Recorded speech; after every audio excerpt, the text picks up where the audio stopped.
जी अस्सलाम वालेकुम, मेरा नाम मोहम्मद अब्दुल्ला और आप देख रहे हैं हमारा यूट्यूब चैनल। ख़वातीन और हज़रात, कल इमरान खान साहब चेयरमैन तहरीक इंसाफ ने एक स्पीच की है that is considered to be one of the most best and one of the most powerful speeches by Imran Khan. उन्होंने इस स्पीच में क्या कहा इसमें नज़र मारते हैं, लेकिन उससे पहले आपको ये बताते हैं कि किस तरह उन्होंने जो सारा पिछले 3 दिनों में हंगामा हुआ उससे ख़ुद को कैसे पीछे खींचने की कोशिश की और किस तरह उन्होंने इस बात की कोशिश की कि वो he wants to be on the right side of the history और to be on the right side of the law. तो इसकी एक तफसील से मैं आता हूँ। उसमें यह है कि सबसे पहले तो आज की दुनिया में कोई भी पॉलिटिकल पार्टी या कोई भी गवर्नमेंट या कोई भी शख्स ये नहीं चाहता कि उसके ऊपर वायलेंट होने का, एक्सट्रीमिस्ट होने का या कोई इस तरह की क्रिमिनल या इनलीगल एक्टिविटी में इन्वॉल्व होने का इल्ज़ाम लगाया जाए, चाहे वो प्रोटेस्ट कर रहा हो, चाहे वो कोई और गवर्नमेंट रन कर रहा हो या कुछ भी कर रहा हो। तो उसकी तरह जिस तरह हमारी गवर्नमेंट यानी पीडीएम और हमारी जो पाकिस्तान के मिलिट्री इस्टेब्लिशमेंट है, DJISPR के बयान भी आपने देखे हैं, वो जिस तरह से ख़ुद को इस सारे प्रोसेस में जो 9 मई से 12 मई के दरमियान जो सारा कुछ हुआ उसमें जिस तरह वो ख़ुद को इस बात से बाहर करना चाहते हैं कि भाई ये तो हमारी वजह से नहीं हुआ, बल्कि Imran Khan sahab is the sole responsible for this all the violent and anything that happen in Pakistan. लेकिन इमरान खान साहब ने भी वही करने की कोशिश की है कि वो भी ये कहना चाह रहे हैं कि इमरान खान साहब और उनकी पॉलिटिकल पार्टी इसके लिए रिस्पॉन्सिबल नहीं है, बल्कि ये जो था वो सारा एक वायलेंट रिएक्शन था जो कि आम आवाम की तरफ से आया और फिर उस रिएक्शन के साथ पीडीएम और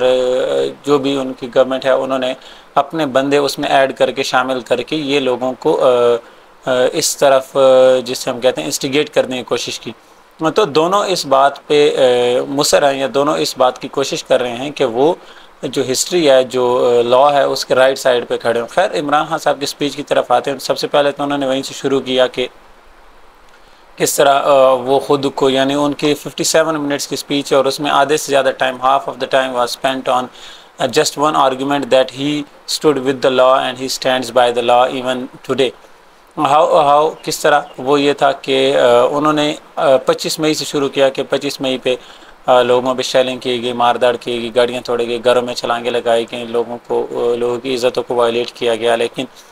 मैंने क्या किया कि 26 मई को जैसे ही इस्लामाबाद पहुँचे लोग उनके साथ थे और भी बहुत सारे मतलब जो लोग वहाँ पे इकट्ठे थे, आवाम भी इकट्ठी थी वहाँ पे, और उन्होंने कहा कि मैंने पहुँचते साथ ही जो मेरा खिताब था उसमें ये ऐलान कर दिया कि हम धरना ख़त्म कर रहे हैं। क्यों वो इस बात को प्रूव करना चाह रहे हैं और ये just I think with some good evidences and with good arguments वो इस बात को प्रूव करने में कामयाब भी हो रहे हैं कि किस तरह उन्होंने लॉ को शुरू से अबाइड किया है, शुरू से फॉलो किया है। खैर, तो उन्होंने कहा कि मैंने 26 मई को धरना ख़त्म किया था क्योंकि हमें मालूम था कि अभी लोग गुस्से में भी हैं और ये कोई शरारत करने की सोच रहे हैं जिससे खूनी एक्टिविटीज़ यानी ब्लडी एक्टिविटीज़ या खून बह सकता है, खून खराबा हो सकता है। फिर उन्होंने कहा कि मेरे घर पे अटैक किया गया। उनके घर पे ऑब्वियसली उनको 2 दफ़ा पकड़ने की कोशिश की। एक दफ़ा तो 24 hours, more than 24 hours were spent in the operation. एक ऑपरेशन था that continued for more than 24 hours और लोगों ने वहाँ पे मुज़ामत करके उसके ख़िलाफ़ जाके तो इमरान खान साहब को गिरफ़्तार होने से बचाया, महफूज किया। और फिर उनके घर पे अटैक किया गया। जब वो इस्लामाबाद हाई कोर्ट में पेशी के लिए आ रहे थे उनके घर में अटैक किया गया, उनको घर को तोड़ फोड़ की गई, सारा कुछ वो मामला भी उन्होंने बताया। फिर उन्होंने ये बताया कि किस तरह 9 मई को उनको अदालत के शीशे तोड़ के गिरफ़्तार किया गया। इवन देन उन्होंने कहा कि मैंने कभी भी इस चीज़ को सपोर्ट नहीं किया या इस चीज़ का ये मेरी फ़िलासफ़ी नहीं है कि मैं लोग वायलेंस और एक्सट्रीमिज़म और मार दाड़ और तोड़ फोड़ को सपोर्ट करूं। तो ये उन्होंने बात की। खैर, ये बात तो उनकी ठीक है। उन्होंने कभी भी, हमने आज तक मैंने उनके मुंह से ऐसा नहीं सुना कि वो कहें कि मारा जाए, तोड़ा जाए, जलाया जाए। लेकिन वो ये ज़रूर कहते हैं कि प्रोटेस्ट करना ये डेमोक्रेटिक, आईनी, कॉन्स्टिट्यूशनल हक़ है हमारा। खैर, उसके बाद उन्होंने DGISPR को बड़े सख्त रिस्पांस के साथ जवाब दिया, बड़ा सख्त स्ट्रॉन्ग किस्म का, कि DGISPR को उन्होंने कहा कि आपने मेरे खिलाफ़ 3 बातें की हैं। वो 3 बातें हैं कि सबसे पहले तो इमरान खान की वजह से, यानी जो दुश्मन भी नहीं कर सका वो इमरान खान ने, या PTI की जो भी ये सारा कुछ हुआ, आग जलाना, कैंटोनमेंट्स पे और फ़ौजी मामलात पे अटैक करना और उधर जाना, ये किया। तो वो कह रहे थे कि जी ये तो कोई फ़ौजी दुश्मन फ़ौज नहीं कर सकी जो इन्होंने कर दिया। दूसरा, उन्होंने कहा कि इमरान खान झूठा है, दोगला है। ये एक तरफ कहता है कि इमरान खान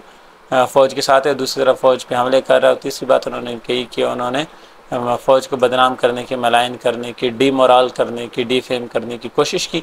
तो इन 3 बातों के जवाब में इमरान खान साहब ने पहले तो ये कहा कि मेरी बात पर ज़रा गौर से सुने, जब आप पैदा नहीं हुए थे ना तब से मैं पाकिस्तान को इंटरनेशनल लेवल पे रिप्रेजेंट कर रहा हूँ, पाकिस्तान की नुमाइंदगी कर रहा हूँ। तो ये तो खैर बड़ा एक विटी किस्म का आंसर था। और शायद DGSPR साहब की एज हो भी छोटी, अगर छोटी है तो फिर तो इमरान खान की बात ठीक है, और अगर छोटी नहीं है तो हो सकता है DGSPR ने भी खान साहब को 92 में या 92 से पहले कहीं खेलते हुए देखा हो, लाजमी देखा होगा। इतनी छोटी उम्र में तो DG मेरे ख्याल से बनना नहीं चाहिए, मतलब बन नहीं सकता, बनना नहीं चाहिए तो नहीं कहेंगे, बन नहीं सकता। खैर दूसरी उन्होंने कही कि जब 9/11 के बाद उसामा बिन लादेन को ढूंढते ढूंढते अमेरिकन फोर्सेस पाकिस्तान आ पहुंची और एबटाबाद का इंसिडेंट हुआ, तो उस पर जरदारी, नवाज शरीफ, पाकिस्तान के आर्मी चीफ सब ने मुंह बंद कर दिए, और जो वहाँ के लोग थे और जो वहाँ की गवर्नमेंट थी वो पाकिस्तान को और पाकिस्तानी फ़ौज को दोगला कह के, झूठा कह के बुलाती थी कि इन्होंने हमारे साथ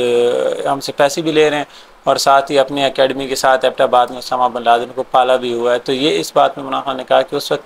जो शख्स फ़ौज के लिए खड़ा हुआ और जिसने पाकिस्तानी फ़ौज को और पाकिस्तान को डिफेंड किया, that was me, that was Imran Khan. और ये बात भी उनकी ठीक है। इमरान खान साहब ने पाकिस्तान आर्मी को उस टाइम भी सपोर्ट किया। इनफैक्ट अभी कल मैं देख रहा था कि ट्विटर पे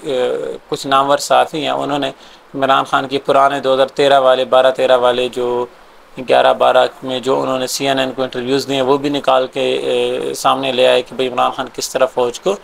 डिफेंड कर रहे थे। और बाकायदा एक CNN इंटरव्यू तो मैं देख रहा था, उसमें इमरान खान का नाम मतलब लिखा था, और इमरान खान साहब के नाम के नीचे उनके इंट्रोडक्शन के तौर पे ना तो पाकिस्तानी पॉलिटिशियन, ना फिलांथ्रोपिस्ट, ना पाकिस्तानी क्रिकेटर, ना chairman of the Pakistan Tehreek Insaf, बल्कि वहाँ पे लिखा था कि Imran Khan critic of US policy in Pakistan, यानी वो अमेरिकन भी इमरान खान को अमेरिकन पॉलिसी का क्रिटिक और पाकिस्तान आर्मी का सपोर्टर के तौर पे देखते थे। ये तो खैर उनका CNN का इंटरव्यू था। उसके बाद उन्होंने इमरान खान साहब ने और भी इस तरह की बातें की कि जिस वजह से फ़ौज की बदनामी हुई है, that was not me, that was basically the former ex army chief of Pakistan major general Qamar Javed Bajwa, because he was the one who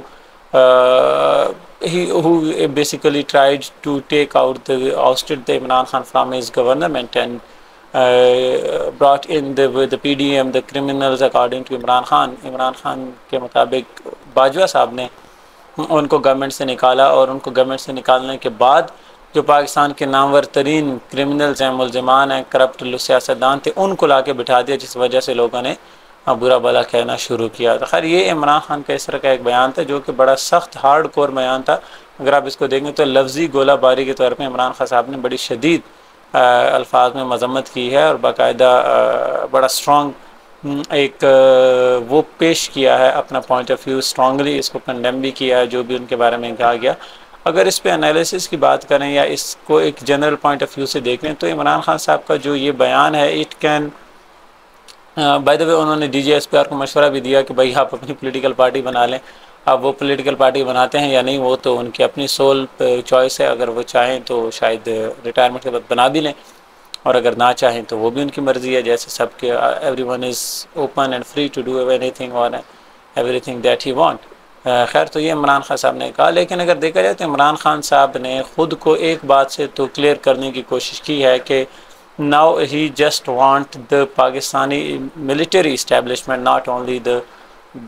government, के वो इमरान खान साहब को अब डरा नहीं पाएंगे। जिस तरह पहले कहा जाता था PDM की जानिब से गिरफ़्तार कर लेंगे, वो अरेस्ट करेंगे, जेल में डालेंगे, नायल करवाएंगे, तोशाखाना आ गया, गड़ी चोरी आ गई, फिर अलकादिर यूनिवर्सिटी ट्रस्ट का भी आया, फिर वो फॉरेन फंडिंग का आया, फिर वो नाजायज़ एक बेटी का भी केस, इस तरह का कुछ फिर रहा था। तो आपने देखा इन 2-3 दिनों में तोशाखाना भी ख़त्म हो गया,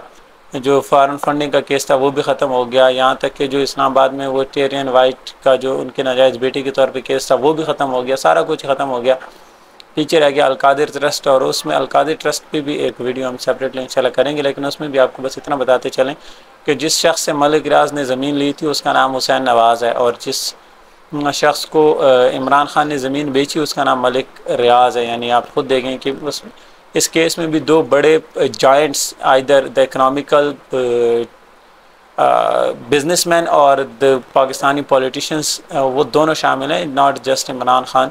इसमें मलिक रियाज साहब का नाम भी है जिसका नाम कोई नहीं ले रहा, और साथ ही साथ हुसैन नवाज़ शरीफ का नाम भी शामिल है, जो कि उसका भी नाम कोई नहीं ले रहा। खैर, तो ये इमरान खान साहब का था कि अब वो डरने वाले तो है नहीं,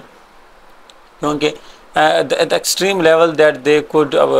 touch, I think that has been touched already. जिस तरह लोग कहते हैं कि Imran Khan is the red line, तो red line has already been crossed and people reacted to it in a very certain violent way as well. अब वो violence के बारे में भी इमरान खान साहब का कहना है कि वो हमने नहीं किया, बल्कि वो अपने नामालूम अफराद को सिविल कपड़ों में बेच के पीडीएम ने और इस्टेब्लिशमेंट ने हमारे लोगों में शामिल करवाया। जैसे लाहौर कोर कमांडर हाउस के बारे में कहा जाता है कि जो पहला जुलूस कोर कमांडर हाउस में दाखिल हुआ, दैट वाज जस्ट 100 और 150 पीपल, एंड स्टॉपिंग 100 और 150 पीपल, ये तो 10 पुलिस वाले रोक सकते हैं आराम से, तो ये कोई मुश्किल काम नहीं था। लेकिन तकरीबन 50 to 70 तो 75 तो मोहित पिज़ादा साहब जैसे बता रहे थे कि इतनी तो कोर कमांडर हाउस की अपनी सिक्योरिटी होती है, उनकी गार्ड्स होते हैं, फिर पुलिस होती है, फिर क्यूआरएफ होती है, वो सारे कहाँ चले गए थे जब ये 100 से 150 सो 100 to 50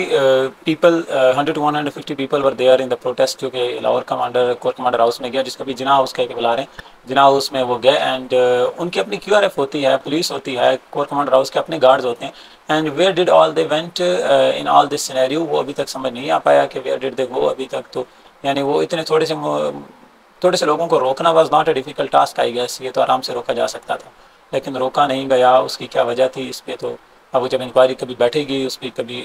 इसको देखा जाएगा, जांच पड़ताल की जाएगी, तो पता चलेगा कि ये सारा खेल क्या था और ये सारा कुछ हुआ क्यों। तो आज की वीडियो में इतना ही है, इंशाल्लाह नेक्स्ट वीडियो में मुलाकात होगी। अल्लाह हाफ़िज़।